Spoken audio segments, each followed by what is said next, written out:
Mediators at talks being held in Doha, Qatar, have now presented the final draft of a truce to both Israel and Hamas. Those involved in the ceasefire talks are terming it a breakthrough, with a source telling Reuters the next 24 hours will be pivotal in reaching a deal.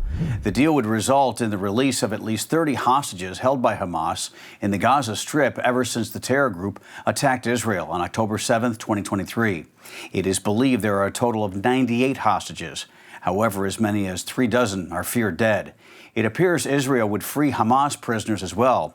Hamas telling the Times of Israel, quote, "We renew our pledge with our steadfast and patient people and with our heroic prisoners in the prisons, and we affirm that their freedom is near," end quote.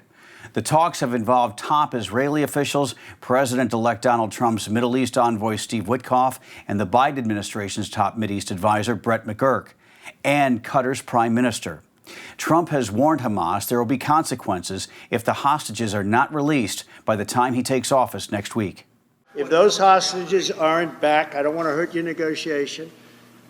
If they're not back by the time I get into office, all hell will break out in the Middle East.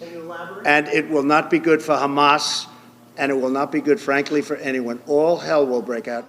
In addition, Israeli Prime Minister Benjamin Netanyahu and President Biden spoke on the phone on Sunday, with the White House saying that Biden stressed the importance of an immediate ceasefire in Gaza, a return of the hostages, and increase in humanitarian aid. The U.S. has said several times over the past year a deal was imminent, only for it to fall through. Gaza's Hamas-run health ministry claims more than 46,000 Palestinians have died in the last 15 months. Hamas militants killed some 1,200 Israelis and abducted 250 others in the initial attack that sparked the war and led Netanyahu to vow to crush Hamas. Now that Israeli and Hamas negotiators have handed the proposed deal over to their leaders, the wait is on to see what they will decide.